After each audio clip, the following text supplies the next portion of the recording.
Bienvenido seas a este tu canal Reflexiones del Pastor.com, el canal donde debes de estar suscrito si te interesa la fe cristiana. Bueno, hoy en día el tema de la sola escritura, llámalo como bien te guste o hayas aprendido a hacerlo, es el tema que está en todos lados, en las redes sociales, en los debates entre católicos y evangélicos. Y hay un argumento en contra de la sola escritura. Un argumento en contra de la sola escritura, y es que la sola escritura trae confusión. Al regirnos solamente por lo que está escrito en este libro, pues bueno, cualquiera de nosotros puede tomar este libro y como no tenemos que regirnos por otra autoridad, cada uno de nosotros puede dar disímiles interpretaciones a lo que hay en este libro. Por lo tanto, eso deviene en múltiples, propias interpretaciones, valga la redundancia, de los textos bíblicos. Incluso ha devenido también, ¿por qué no?, en herejías, en el surgimiento de las sectas. Y ya un poco que yo estoy cansado un poco de la sola escritura. Hay que entender cuando las cosas no van bien. Pero bueno, para yo poder salir de la sola escritura, tendría que entonces tener un método, un medio que no tuviese estos problemas que tiene la sola escritura.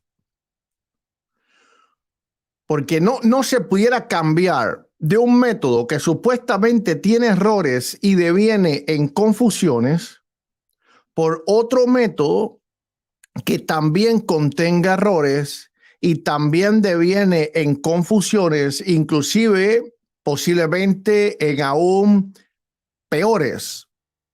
Entonces, si la sola escritura algún día te trae dudas a tu vida, lo cual, por supuesto, no es mi caso, así que no te creas eso de que estoy cansado de la sola escritura. Más bien estoy enamorado cada día más de la sola escritura. Pero si eso que yo dije es por lo que tú estás pasando en este momento, yo te voy a decir algo hoy. Un momentico solamente.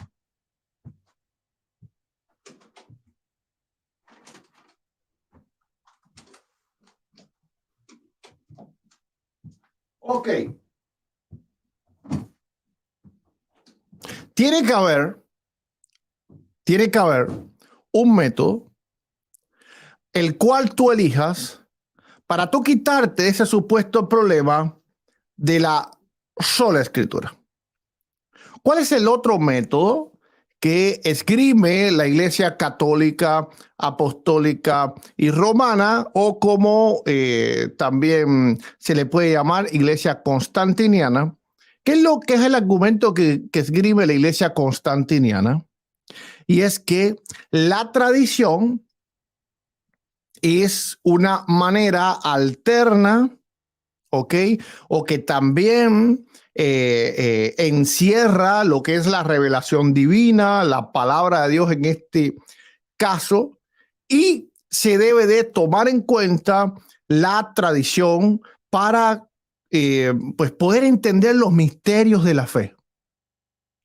Hoy yo te propongo estudiar la tradición para ver si la tradición de alguna manera puede sacarnos de esta confusión y puede sacarnos de esta cantidad de sectas, herejías y tantas cosas que surgen supuestamente de la sola escritura. Primeramente entro por decirte algo. El que plantee lo que yo dije antes, de que la escritura, la sola escritura, deviene en múltiples interpretaciones y es la culpable de la aparición de sectas, de herejías y de todas estas doctrinas de demonios que pueden haber surgido. El que cree esto es por la simple razón de que jamás ha estudiado la historia del desarrollo del pensamiento cristiano. Jamás ha estudiado la historia de la iglesia. Vamos a ver cómo se contradice la Iglesia Católica. La Iglesia Católica nos dice que la sola Escritura apareció ¿cuándo? Sí, ya todos lo saben, ¿verdad? En el siglo XVI. ¿Quién fue el supuesto fundador, creador de la sola Escritura? Martín Lutero. Martín Lutero es el hombre, es el monje macabro, ¿verdad? Que echó a perder el cristianismo a causa de haber traído a la luz pública la sola Escritura. Bueno, si esto fuese cierto, pudiéramos ver antes de Martín Lutero una uniformidad doctrinal. Pudiéramos ver antes de Martín Lutero que no aparecieron sectas disímiles a lo largo de toda la historia, que el cristianismo fue uno solo, unido, gracias a la tradición apostólica y gracias al magisterio de la Iglesia Católica. Pero, ¿cuál es la verdad? Sin lugar a dudas, el cristianismo antes del siglo XVI era un cristianismo mucho más multisectario de lo que es ahora, después del siglo XVI. De hecho, después del siglo XVI, han surgido casi ninguna o muy pocas herejías reales que la Iglesia Católica mismo haya de alguna forma condenado. La mayoría de los anatemas, incluidos en el propio magisterio católico, la mayoría de las herejías combatidas por el propio magisterio católico son herejías nacidas antes del siglo XVI. Pudiéramos mencionar muchísimas, ¿verdad? No es el caso el día de hoy hacerlo. Pero solamente hay que estudiar los anatemas en la Iglesia Católica, es decir, las decisiones conciliares, inclusive las decisiones papales que ha tomado la Iglesia Católica en contra de ciertas y determinadas doctrinas heréticas, y podemos ver que la gran inmensa mayoría de ellas ocurrieron antes del siglo XVI. Antes del siglo XVI, hubieron muchos más sectas perniciosas que después del siglo XVI. Por ejemplo, antes del siglo XVI, el gnosticismo era una herejía muy abundante en todo el cristianismo. El cristianismo estaba inundado por el gnosticismo. Inclusive hasta el siglo XVI, el gnosticismo tenía tremenda fuerza dentro del movimiento cristiano, inclusive dentro de la propia Iglesia Católica.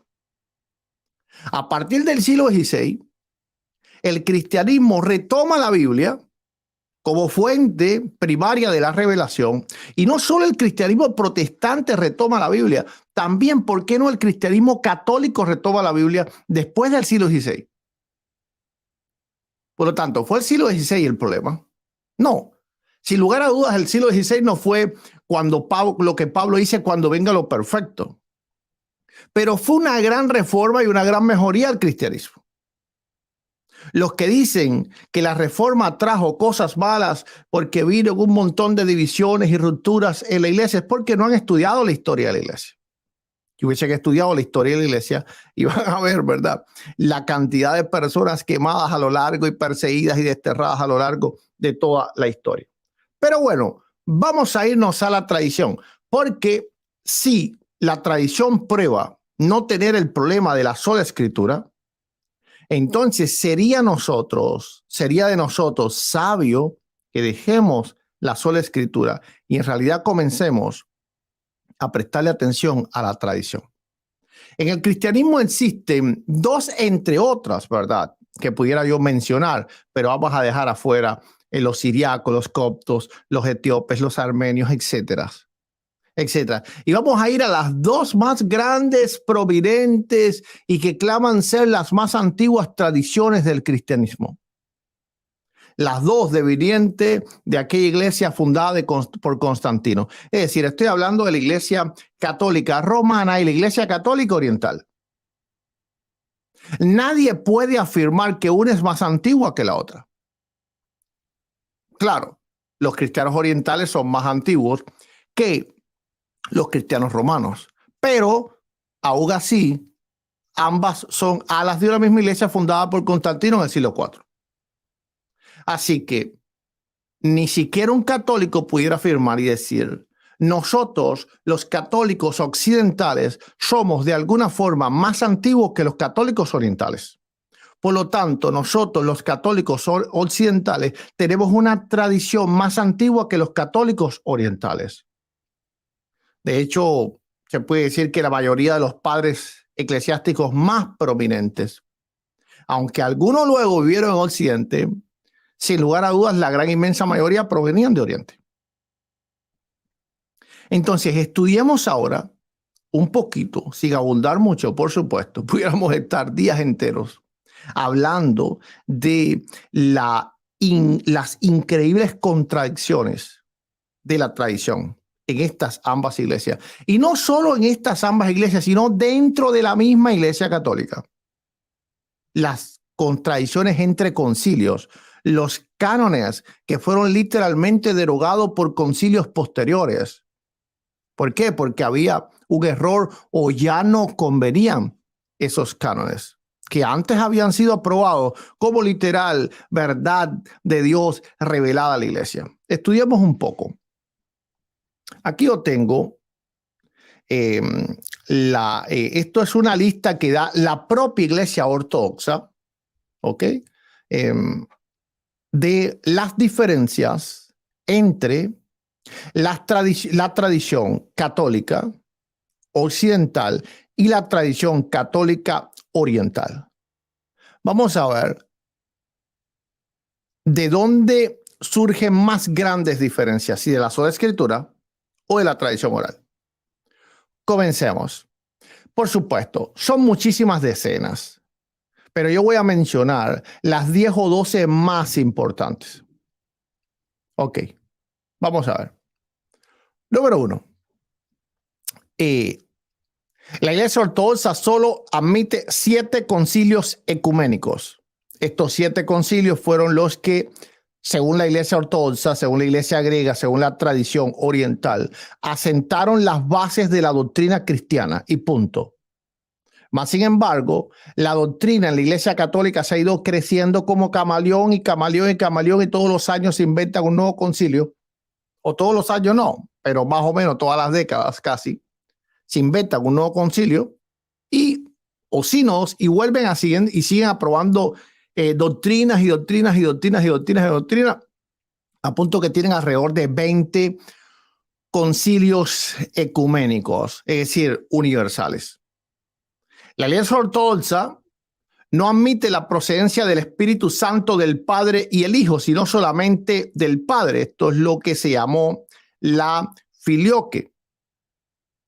Vamos a comprender que el Concilio de Nicea, el cual es parte de esa tradición que no trae confusión, dijo que el Espíritu Santo descendía solo del Padre.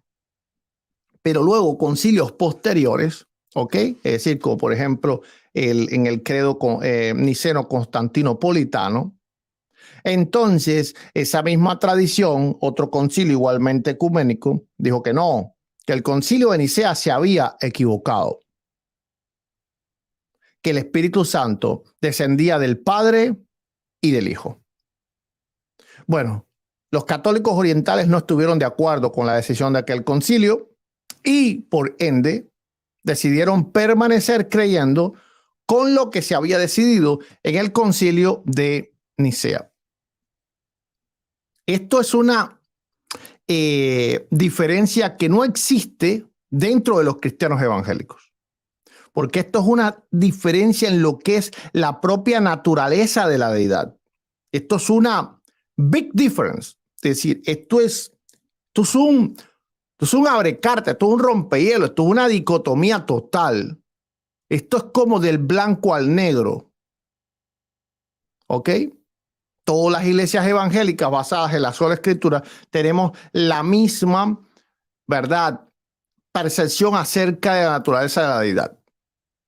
Pero las iglesias que persisten en la tradición, en este caso la Iglesia Católica Romana y la Iglesia Católica Ortodoxa, tienen una diferencia enorme respecto al Espíritu Santo.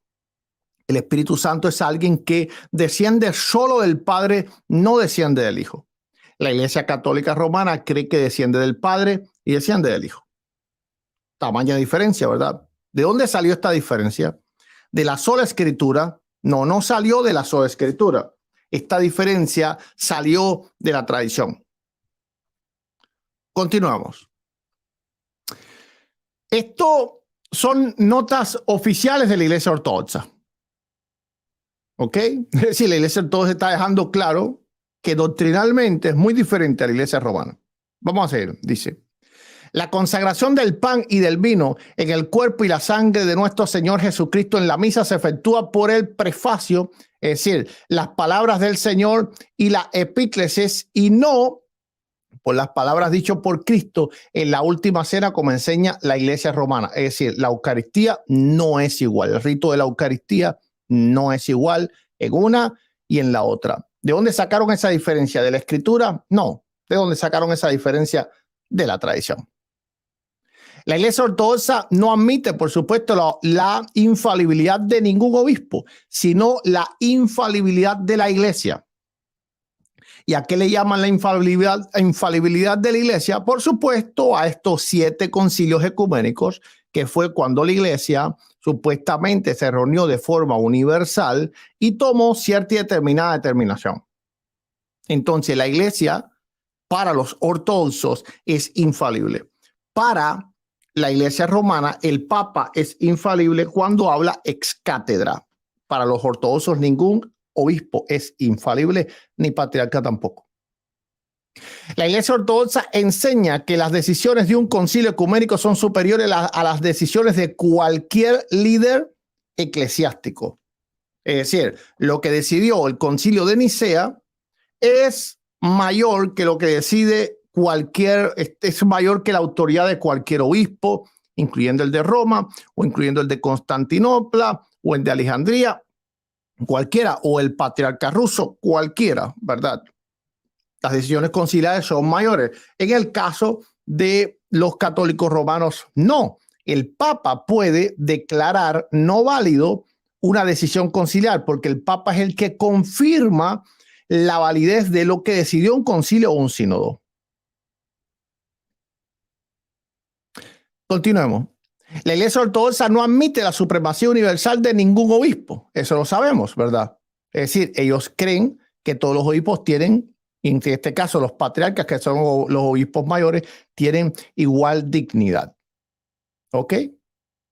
Vamos a ver. Y creen que Constantinopla es el primero entre iguales. El primero porque tiene que haber un líder. Eso es lógico. Es como nosotros los evangélicos.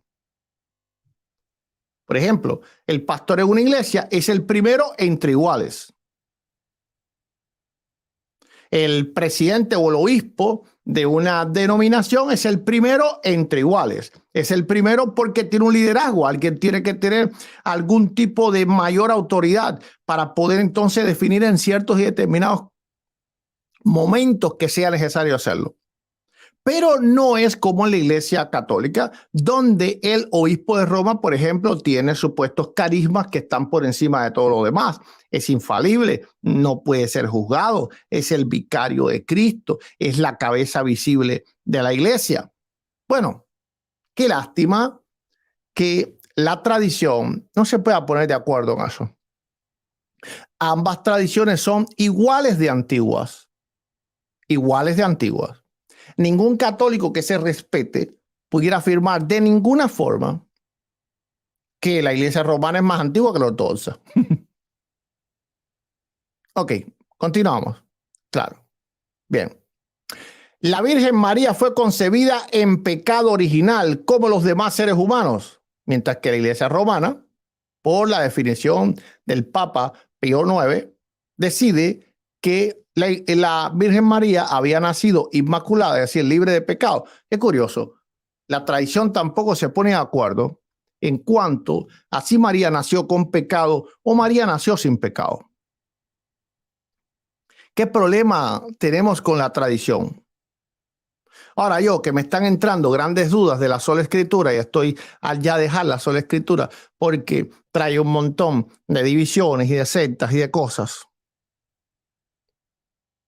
Bueno, de pronto se me quitan esas ganas porque cuando veo a la tradición, sin lugar a dudas, es 7 millones de veces peor. Claro, el problema es que los católicos que supuestamente se convierten al catolicismo, porque descubrieron que la sola escritura solo trae división, es porque son personas que no han estudiado. Es claro que nadie que haya estudiado va a decir que la tradición es libre de contradicciones en cuanto a la interpretación que da de las cuestiones de fe. Mientras que la sola escritura entonces sí tiene contradicciones. Sabemos que la interpretación basada en la sola escritura va a tener contradicciones, porque los que estamos interpretando somos nosotros. Pero para tú calificar un método erróneo y buscar otro, tú no puedes buscar uno que sea tan erróneo o peor. ¿Verdad que no? Entonces, solamente un completo y total ignorante de la historia y de la propia tradición del cristianismo dejaría la sola escritura para someterse a la tradición. Porque si tú le estás huyendo a un perro que muerde, no te vas a meter en casa de un perro con rabia. Bueno, esa es una buena analogía para el que deja la sola escritura y se somete a la tradición. Te estás alejando de un perro que muerde, sí, la sola escritura muerde, pero te estás metiendo en casa de un perro con rabia. Sí, la tradición tiene rabia. Continuamos. ¿Qué les parece? Sí, vamos a continuar. Ok. Dice,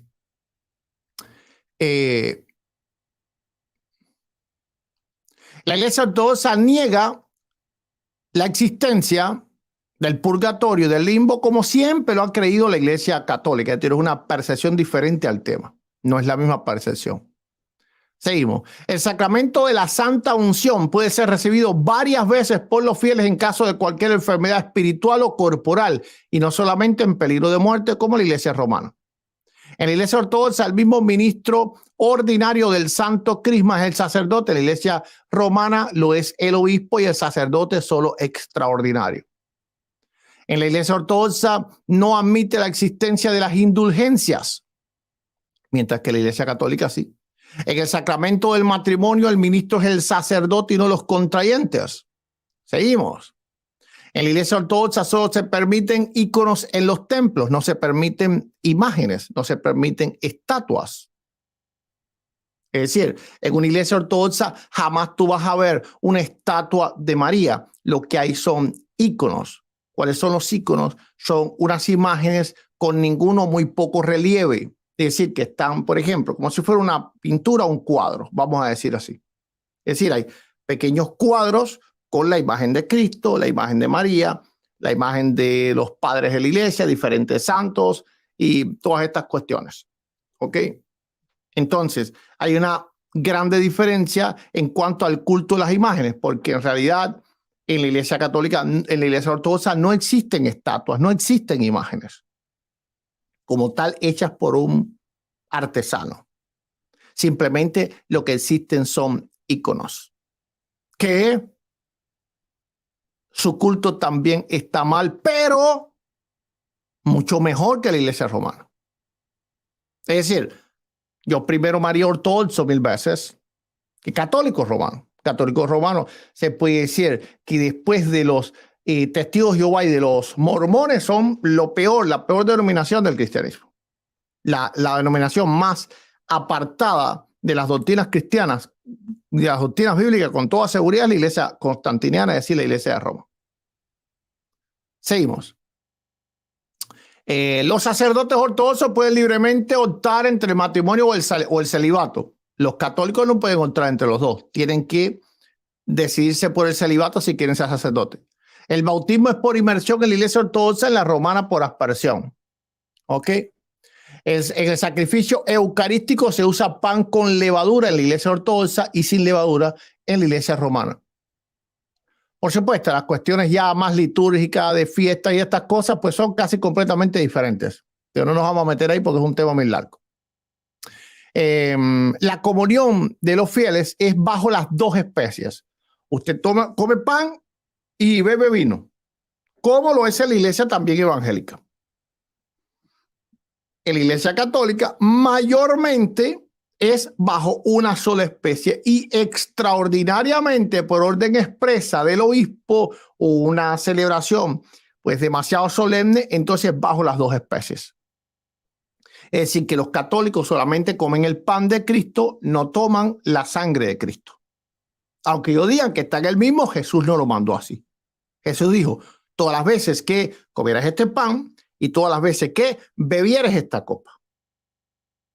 ¿Ok? Entonces, los católicos romanos rompen con la tradición de la propia escritura, es decir, la tradición apostólica que está reflejada en la escritura.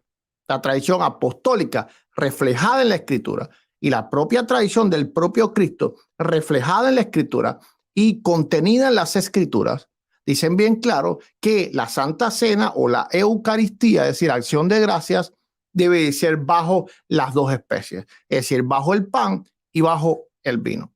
La Iglesia Católica Romana, producto a la increíble confusión que trae la tradición, y por eso siempre he dicho que la tradición en cuanto a fidelidad doctrinal es basura.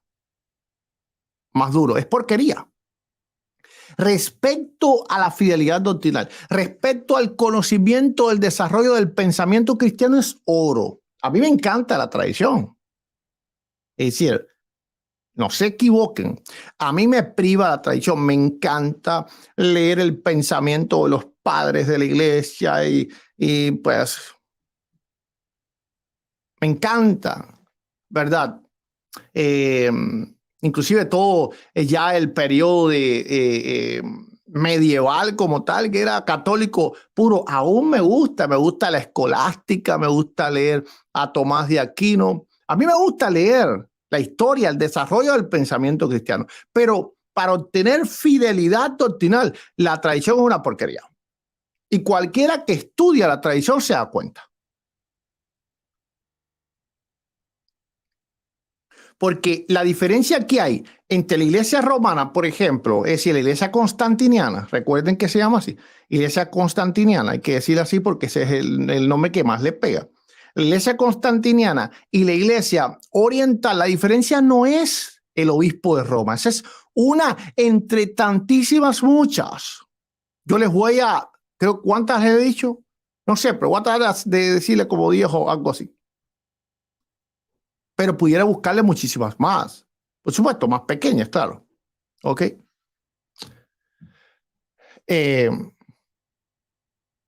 Por supuesto, las devociones ni se diga. La iglesia ortodoxa no hay devoción ni al corazón de María, ni hay devoción al Sagrado Corazón de Jesús, al Corpus Christi, al Vía Crucis, al Rosario. No hay ningún tipo de esas devociones. ¿Ok?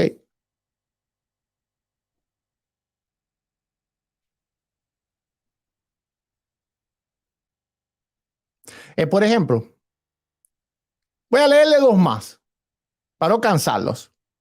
Voy a leerle dos más. Dice, en la fórmula de la absolución de los pecados, el sacerdote, en el caso de los ortodoxos, absuelve no en nombre propio, sino en nombre de Dios. El sacerdote ortodoxo dice, Dios te absuelve de tus pecados. En la iglesia romana el sacerdote absuelve en su nombre, es decir, yo te absuelvo de los pecados. Ego absolvo e peccatis tuis. Ego, ok. No sabe qué cosa es el ego, ¿verdad? Ok. Y yo te absuelvo de todos tus pecados o de los pecados. Hijo mío, yo te absuelvo de tus pecados, hijo mío. Hijo mío. Pero en el caso de la iglesia ortodoxa, no. El sacerdote no absuelve en su nombre, sino que en el nombre de Dios, es decir, Dios te absuelve de tus pecados. Ahora, vamos a leer una última más. La iglesia ortodoxa no admite el poder temporal de la iglesia. Esto es importante. Y mientras que en la iglesia romana es un dogma de fe. ¿Qué cosa es el poder temporal de la iglesia? Bueno, la iglesia romana, como es constantiniana y se quedó con eso del emperador Constantino, gracias a Dios, la iglesia ortodoxa se dio cuenta de la apostasía que había caído Roma y se apartó de ello. La iglesia romana cree que todas las naciones están bajo el poder de la iglesia católica. Y la iglesia católica es un gobernante mundial. Eso es dogma de fe en la iglesia católica. Es decir, la tradición, porque por supuesto que no podemos ver nada de eso en la Biblia. Ni siquiera profetizado. No está profetizado de ninguna forma que la iglesia iba a reinar sobre todas las naciones. ¿Ok? Eso no existe en la Biblia. Sino todo lo contrario. Que nosotros vamos a ser perseguidos hasta el fin de los días. Ahora, la Iglesia Católica cree que todas las naciones están bajo el dominio suyo. La Iglesia Ortodoxa no cree eso. Es decir, que la Iglesia Ortodoxa pues no se dice a sí misma gobernante del mundo, por eso ellos son menos adictos a la política. Aunque, por supuesto, siempre hay personas que se desvían, siempre hay patriarcas que se desvían y se han metido en cuestiones también políticas. Pero como iglesia no se mete demasiado en cuestiones políticas. Ahora, siempre vemos al Vaticano que sí mediando en tal asunto político, que sí con la guerrilla, que sí de Colombia, que sí lo otro, que sí de El Salvador, que sí metido en Cuba para asuntos políticos, que sí lo otro. Es decir, la iglesia ortodoxa no, ¿verdad? Como generalmente tampoco los evangélicos hacemos. Aunque siempre hay algunos que se salen y se meten también en los asuntos políticos. Yo estoy hablando de no tener opiniones políticas, de no votar. No, yo no estoy hablando de eso. Yo estoy hablando simplemente de querer gobernar políticamente. Los ortodoxos no lo hacen, tampoco los evangélicos lo hacemos. Los católicos sí. ¿Ok? Ahora,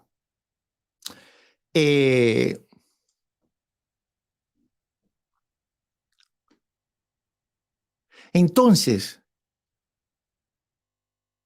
la tradición es una fuente confiable para no tener confusión.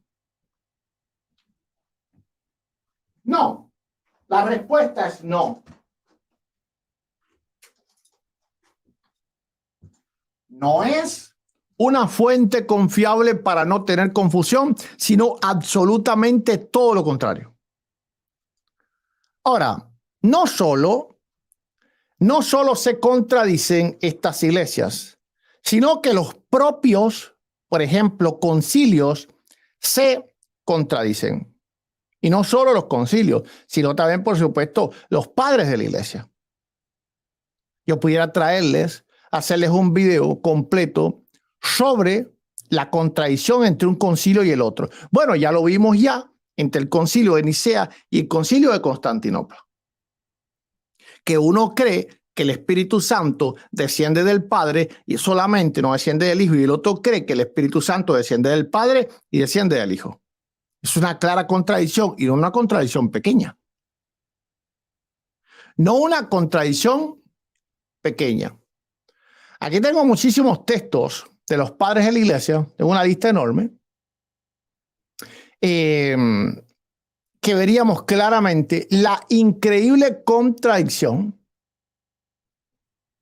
entre los padres de la iglesia y entre lo que cree, por ejemplo, la iglesia ortodoxa y la iglesia romana. Por ejemplo, la iglesia ortodoxa no cree en el pecado original, sino cree en el pecado ancestral. Le leo.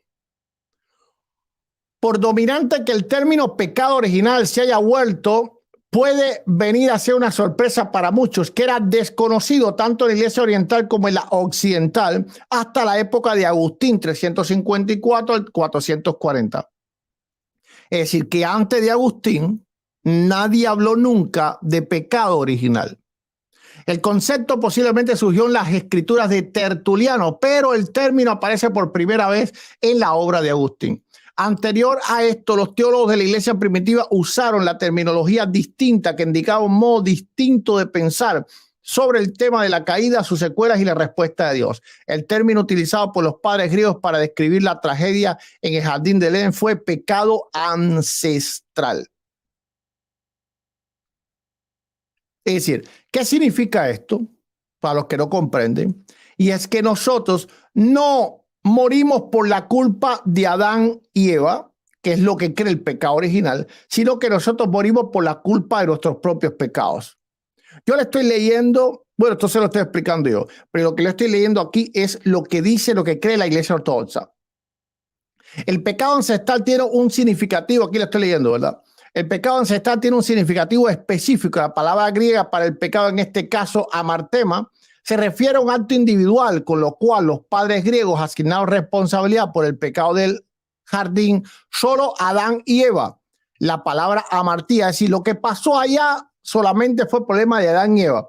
Ok, respecto, y ¿qué es lo que se transmite? Lo que se transmite es la muerte. Ahora ellos lo explican, ¿verdad?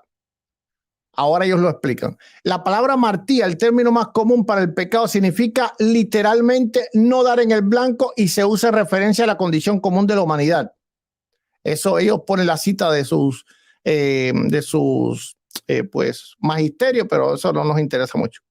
La iglesia oriental hace a diferencia de la occidental, nunca habla del paso de la culpabilidad de Adán y Eva a su prole como hizo Agustín. Al contrario, se considera cada individuo responsable solo por la culpa de sus propios pecados, la cual se vuelve en que pues consiste la herencia de la humanidad, Adán y Eva. Si no es la culpa, los padres ortodoxos responden unánime, la muerte. 1 Corintios 15, 21. Es decir, que para los ortodoxos, también participantes de la antiquísima tradición cristiana, lo que pasa de una persona a la otra no es un pecado original, sino más bien la muerte y la separación de Dios. Yo estoy mucho más de acuerdo con el planteamiento de la iglesia ortodoxa, aunque yo no le llamo pecado ancestral, que con el planteamiento de la iglesia romana. Yo creo que lo que pasa a todos los hombres es la muerte y por lo tanto al pasar la muerte espiritual nacemos separados de Dios y al nacer separados de Dios nacemos inclinados al mal y por lo tanto porque fuera de él el Señor dijo nada podéis hacer. No es como un pecado que ¡pum! Nos acuyan cuando nacemos y ya nacemos con ese pecado. No, nacemos con la concupiscencia, es decir, con la concupiscencia, con la inclinación al mal. Esto es lo mismo que cree la iglesia ortodoxa. Si me voy a ir entre pecado original y pecado ancestral, me gusta más la idea del pecado ancestral, porque lo que dice es que por el pecado llegó la muerte y la muerte pasó hacia todos los hombres. No dice, y el pecado pasó a todos los hombres. Los ortodoxos también creen de esta forma. Claro, yo no le llamo muerte pecado ancestral, ¿verdad? Yo simplemente le llamo naturaleza caída. Es decir, nacemos con una naturaleza caída. Nacemos muertos. Y al estar muertos, estamos obligados a podrirnos, es decir, a pecar. Aquí hay una cantidad de citas enormes que citan ellos, ¿verdad? Aquí citan a Cirilo de Alejandría, citan, bueno, un montón de padres aquí, ¿verdad? Teófilo, por ejemplo, si guardase el mandamiento de Dios sería premiado por la inmortalidad, si al contrario se voltaría a las cosas de la muerte por desobedecer a Dios, sería la causa de su propia muerte. Y, y así siguen un montón de textos de Clemente, y montones de más que ellos ponen aquí, pero quiero pasarme la noche leyendo textos de padres de la iglesia. ¿Ok? Entonces, por ejemplo, el pentecostario dice, Cristo ha resucitado de los muertos, la muerte por su muerto, y ando a los que hacían en los sepulcros la vida dando. Bueno, tienen un montón aquí de textos de los padres de la iglesia. Pero ok. Entonces, por ejemplo, dice,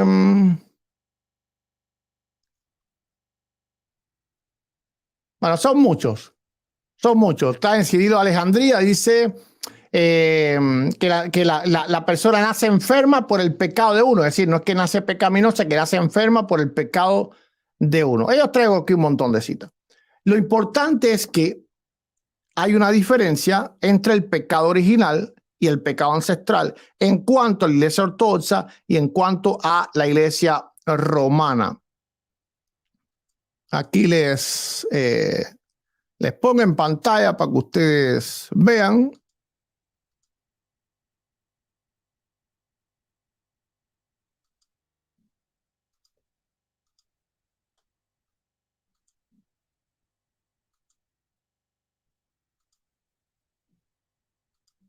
Esta es la iglesia ortodoxa, la diócesis de México.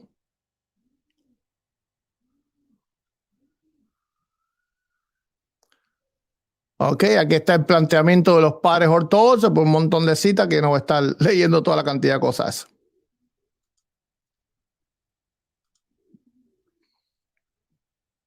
Entonces, hay una uniformidad doctrinal en la tradición y en el desarrollo de la tradición cristiana de ninguna forma.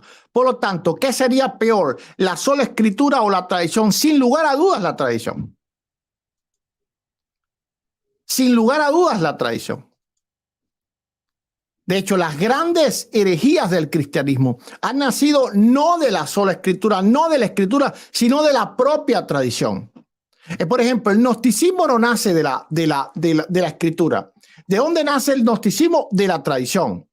¿Por qué la tradición? Bueno, porque el cristianismo entró en las regiones helénicas, es decir, en el mundo griego. Y el mundo griego era dualista. Era dualista. Y el gnosticismo inclusive llega hasta esta época. Por ahí, para vergüenza nuestra, bueno, estos no son evangélicos, son gnósticos, son heréticos, pero hay por ahí unos locos hablando en YouTube que si hay un Dios en el Nuevo Testamento, un Dios en el Antiguo Testamento, que Jehová es Satanás y todas esas cosas es rastro del gnosticismo. Eso no sale de la escritura. ¿Ok? ¿De dónde aparece el gnosticismo? De la tradición. Los cristianos, los griegos que se convirtieron en cristianos, traían esas tradiciones. Como mismo, por ejemplo, en América, ¿por qué abundó más la idolatría que en Europa? ¿En qué países de Europa abundó más la idolatría? En los peninsulares. ¿Por qué? Por la tradición ancestral que tenían de brujos, de hechiceros, es decir, los druidas, también en Francia, los galos. Ok, entonces, por ejemplo, si vas a Europa, ¿dónde son los países católicos más idólatras? Los países donde están las advocaciones y todas esas cuestiones. Ah, bien. Italia, imagínate, Roma, Francia, los galos, igual que en Portugal y España, es decir, los países peninsulares, que eran de trascendencia, pues habían druidas ahí, eso era terrible ahí. Igualmente en América. ¿Por qué razón? Cuando el catolicismo llega a América, hay una tradición de idolatría, una tradición de la muerte, ¿verdad? Y por eso andan muchos católicos mexicanos adorando la Santa Muerte. Habían tradiciones de dioses aztecas, donde aparece entonces la Guadalupe. Es decir, el veneno es la sola escritura. No, la sola escritura es una luz en las tinieblas. Ahora, claro, no es perfecto el principio porque es un principio increíblemente bueno en las manos de hombres pecadores. Pero la tradición es puro veneno, es basura, es porquería. En cuanto a fidelidad doctrinal, es porquería. Así, de plano, yo lo digo, porquería, lo dice el pastor de Gutiérrez. Tradición cristiana, porquería respecto a la fidelidad doctrinal. Respecto a conocer el pensamiento, el desarrollo del pensamiento cristiano es puro oro, es un diamante. Me encanta la tradición. Posiblemente he leído más que la mayoría de los católicos comunes. Es decir, posiblemente los católicos comunes no se han leído ni la Suma Teológica de Tomás de Aquino ni nada por el estilo.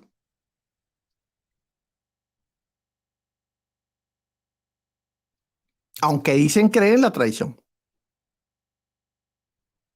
Pero respecto a fidelidad doctrinal, la tradición cristiana es pura basura, es porquería.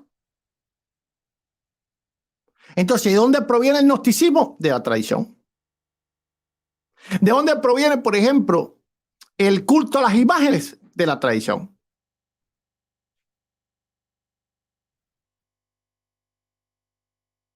¿De dónde proviene toda la distorsión de la Trinidad?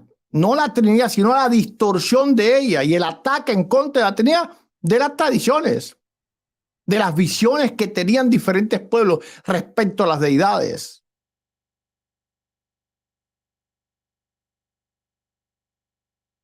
Por ejemplo, el enoteísmo de los testigos de Jehová. Ahí vemos, había enoteísmo en Egipto, había enoteísmo en muchos lugares. Que un solo Dios era digno de adoración, pero había más dioses. Para los testigos de Jehová hay más dioses. Para los testigos de Jehová, Jesucristo es Dios. Hay algunos que creen que los testigos de Jehová creen que Jesucristo no es Dios. Eso no es cierto. Simplemente creen que es un Dios menor, un Dios creado. Y que un solo Dios, el Padre, es digno de adoración. Se llama enoteísmo. ¿Dónde viene enoteísmo? Eso no viene de la Biblia. Eso no viene de la sola Escritura. ¿De dónde viene eso? Del paganismo. Es decir, de la tradición. Muchos cristianos convertidos de esos pueblos traían esa tradición al cristianismo y persistían lo que la propia Iglesia Católica llama inculturación. Ocurría un sincretismo, una inculturación, y entonces esa tradición comenzaba a ser doctrina. Ahora, ¿por qué razón aparecen? ¿De dónde viene todo el culto a María? De Egipto. Por Isis. ¿Dónde surgieron los coliridianos? En Egipto. La propia Iglesia Católica condenó a los coliridianos en el siglo IV. ¿Y qué es lo que hacían los coliridianos? Los coliridianos eran cristianos que adoraban a María. Le llamaban la reina del cielo. Busquen coliridianos. Es fácil buscarlo.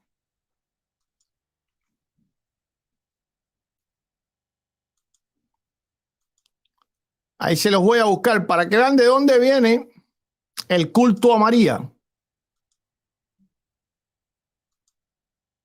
¿De dónde viene el culto a María?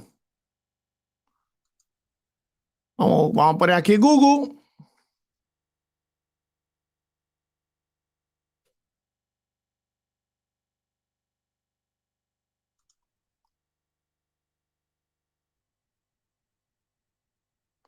Ok. Y ponemos aquí coliridianos.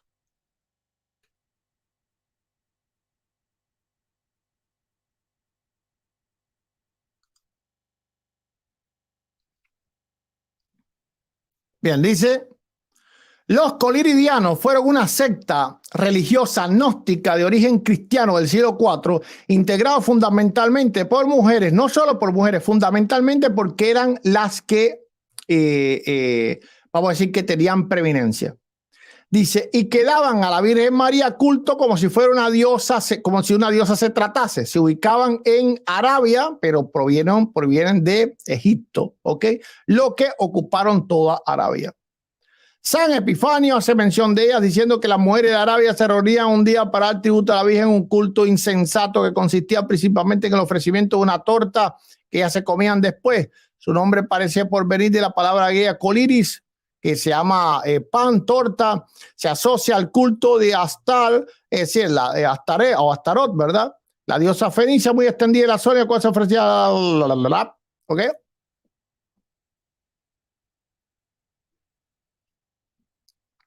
Entonces, ¿de dónde proviene el culto a María? Pues no proviene de la Biblia. ¿De dónde proviene? De la tradición. Entonces, ¿cuál es el veneno? El veneno es la tradición. Ahora, en la tradición hay cosas buenas, claro. En el mundo también hay cosas buenas.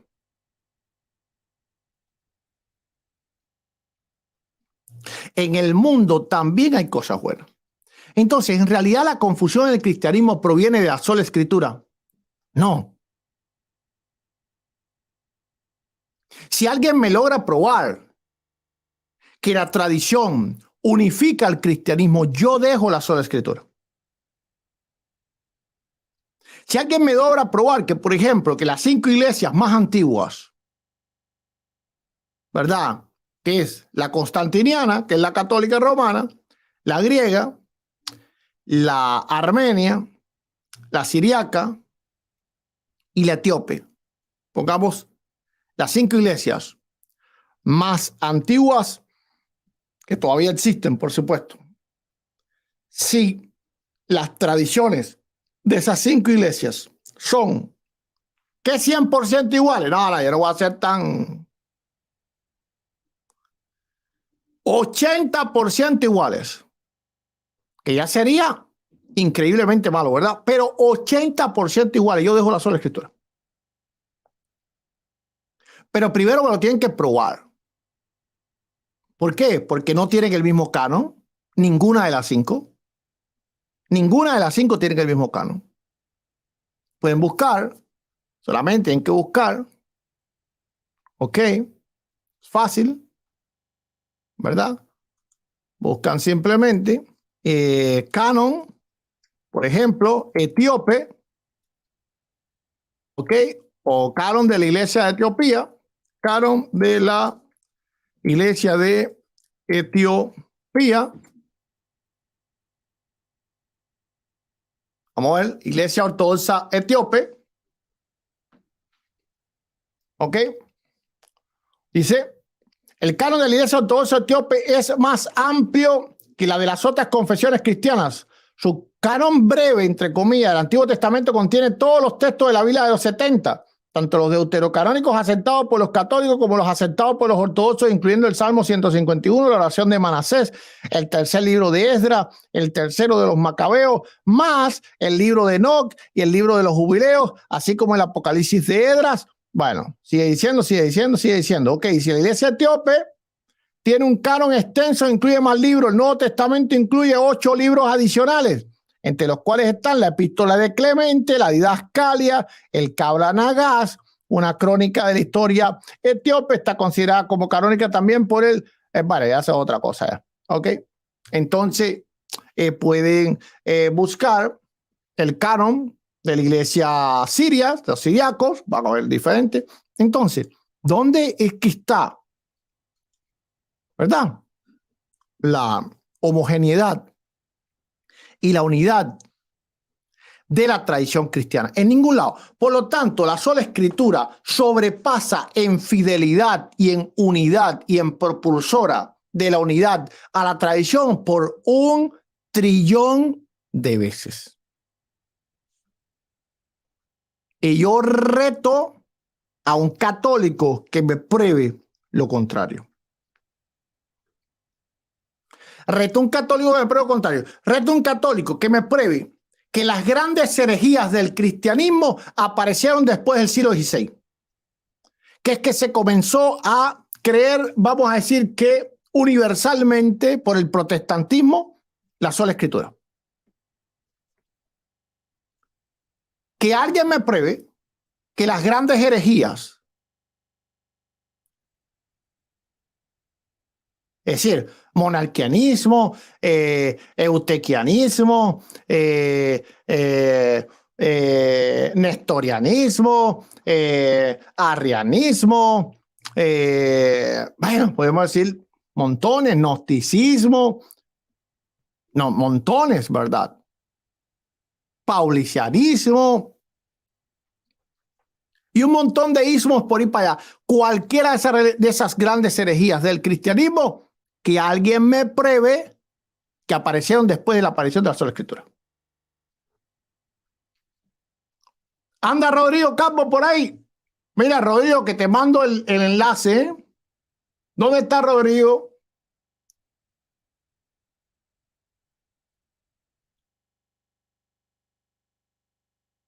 ¿Dónde es que está Rodrigo Calvo?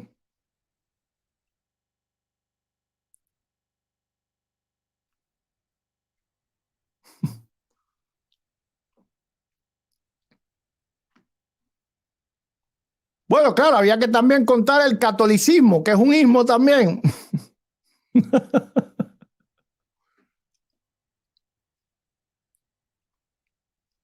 Aparece Rodrigo ahí en el chat. Yo sí te pongo el enlace, ¿eh?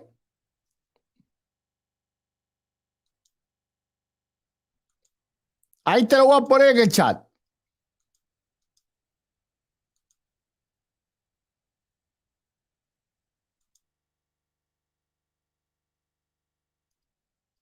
Ahí está el enlace en el chat. Cualquier católico, romanismo, cualquier católico que me pruebe que las grandes herejías del cristianismo aparecieron después del siglo XVI. Muy fácil de probar, ¿verdad? Sí, muy fácil de probar. Que lo hagan.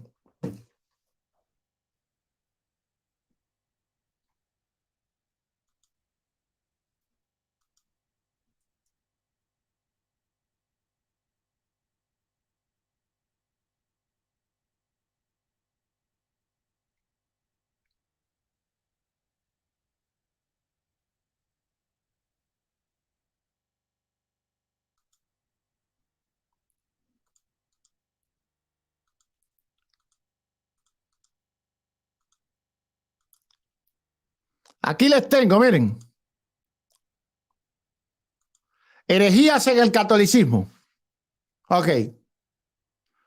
Vamos a ver. Principales herejías. Siglo I. Docetismo, simonianismo. El docetismo era un tipo de gnosticismo.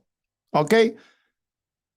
Y el simonianismo, fue el culto del gnóstico también de Simón el Mago. Tenían imágenes de Cristo ellos.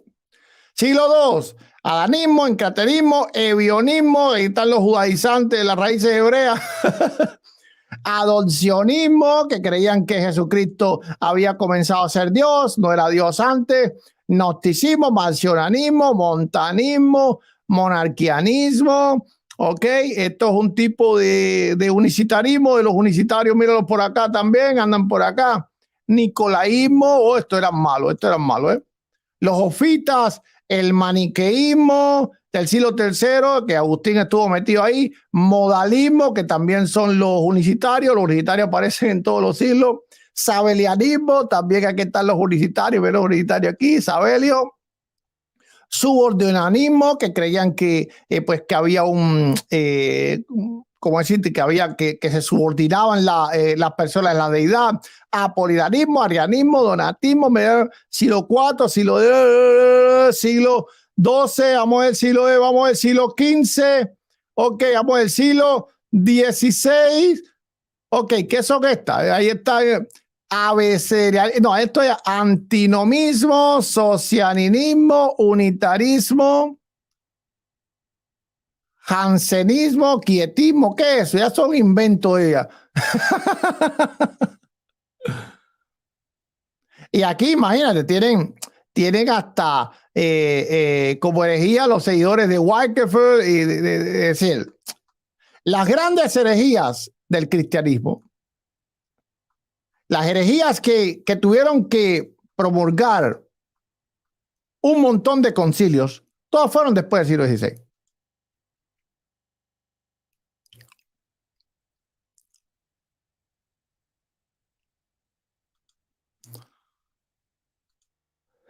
Ahora está el torismo, sí. Ateísmo. Oye, esta sí, ¿eh? Esta sí, ¿eh?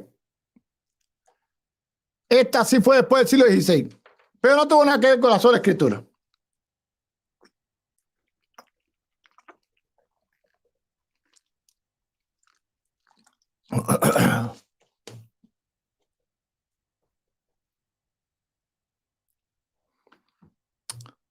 Bueno, ahí puse el enlace para que cualquier católico me pruebe. Bien, no se deje engañar, amiga católica. No se deje engañar, amigo católico. La sola escritura no ha traído división en el cristianismo. La sola escritura ha traído unidad en el cristianismo. Tanto que ahora mismo existen literalmente, se puede decir que tres grandes ramas en el cristianismo. Los romanos, los ortodoxos y los protestantes. ¿Ok?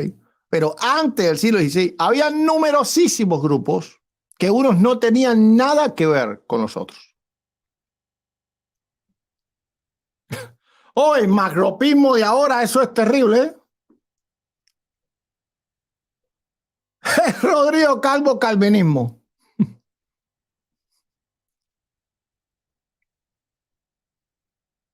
Bien, espero que hayan aprendido porque los quieren engañar, los estafan. Que vengan aquí a Reflexiones del Pastor. Que venga el Santi. Que venga el José Plasencia para debatir conmigo sobre la sola escritura y la tradición. Que me prueben con pruebas que la tradición es mejor que la sola escritura.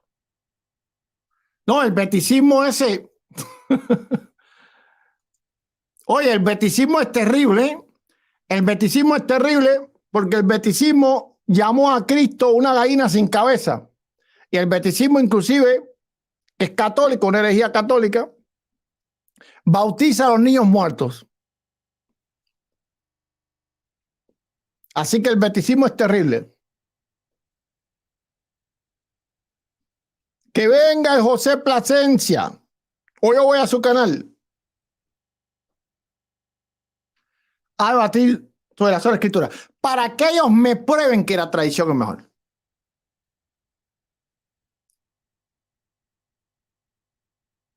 Pues, ¿cuál es el argumento de ellos? No. Es que cualquiera lee la escritura y cree lo que cree. Y la tradición es un trillón de veces peor. Al menos aquí, tú estás interpretando lo que Dios dice. En la tradición, tú estás interpretando lo que cualquiera dijo.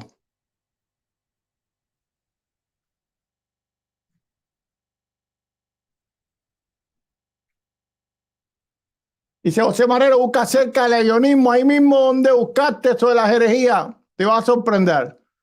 El evionismo, eso es las raíces hebreas. El evionismo son puras raíces hebreas.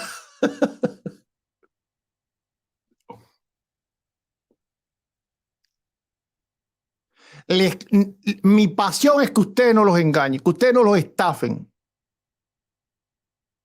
con la verborrea mentirosa, que pongan pruebas de lo que dicen, que pongan pruebas que el cristianismo se fastidió cuando llegó la reforma, que pongan prueba que las grandes herejías del cristianismo nacieron después de la reforma. Es falso. Las grandes herejías del cristianismo nacieron antes de la reforma. Las grandes herejías del cristianismo nacieron cuando la tradición era la única que se creía, porque inclusive nadie casi leía la escritura. Hoy hasta los católicos son menos herejes. Hoy en día, como se han puesto a leer la Biblia, hasta los católicos son menos herejes. Fíjate si la sola escritura ayudó.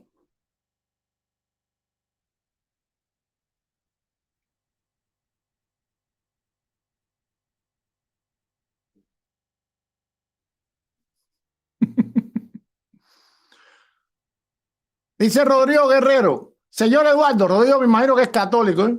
Consejo, no debate el primado de Pedro con el Torito. Eso es cierto, ¿eh? Voy a agarrar tu consejo porque si debato el primado de Pedro con él, va a salir otra vez corriendo y me va a quitar el micrófono y no me va a responder. Arriba, Marco. Mira, Marco, aquí está el enlace, Marco. Aquí está el enlace, Marco. Yo te envío el enlace, Marco. Ven, Marco, te extrañamos. Te extrañamos, Marco.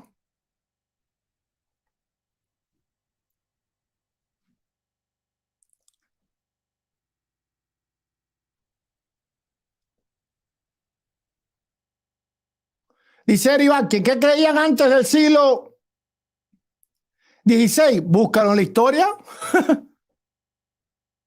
Búscalo en la historia. Te la voy a decir que creían. Docetismo, simonianismo, adanismo, encratismo, ebionismo, adopcionismo, gnosticismo, marcionismo, montanismo, monarquianismo, nicolaísmo, ofita, maniqueísmo, modalismo, sabelianismo, patripacianismo, que decían que el padre fue el que vino a morir, subordinacionismo, apolinarismo, arrianismo, donatismo, macedonianismo, priscilianismo, eutiquianismo, monofisismo, nestorianismo, pelagianismo, agnosteísmo, monoteísmo, iconoclastas. Bueno, iconoclasta no es no es una herejía, ¿verdad? Ok, más bien los iconodulios son la herejía. Albigenses o catarismo, frailes libres de espíritu, frailes apostólicos, fraticelos, juanitas, pragueros, los valdeses tampoco son herejes. Dulcianismo, espirituales, bueno, imagínate.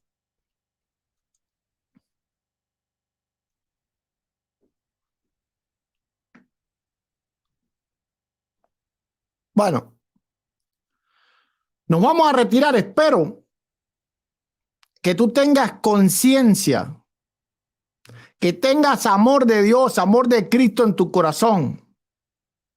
Y tú le des una manito hacia arriba a este video. Y tú compartas este video para que otros lo vean. Si te interesa la fe bíblica, suscríbete. Estamos a pocos suscriptores de llegar a nuestra meta. Sé tú un granito de arena de parte de Dios. Sé tú un granito de arena de parte de Dios. Así que comparte este video, por favor. No tengas el corazón de hielo, el corazón ese que ya yo lo vi, los demás no me interesan. Ya yo sé que la sola escritura es mejor que la tradición, pero no me interesan los demás, que los demás se queden confundidos, que lo arrastre el toro, que lo arrastre la vaca, que lo arrastre el ternero.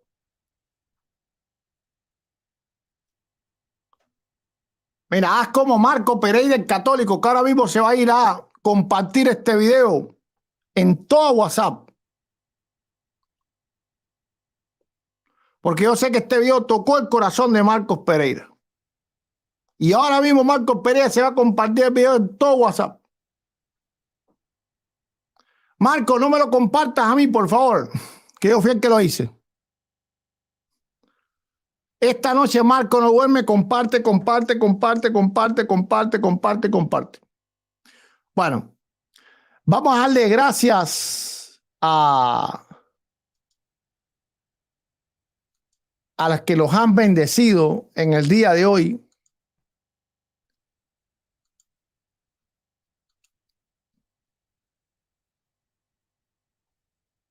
Nos bendijo alguien.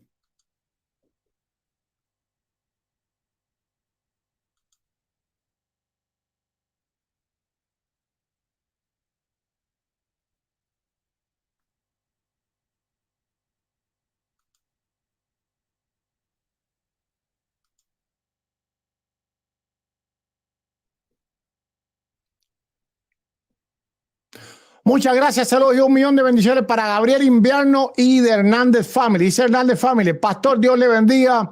Sus testimonios y sus enseñanzas han sido de mucha bendición para mi familia. Lo queremos como si viviera aquí, porque lo vemos a diario. Desde Minnesota, muchas gracias, Hernández Family. A Dios sea todísima y requete toda la gloria. Vamos a dar 5 minutos a ver si entra un valiente en el superchat y nos envía un superchat.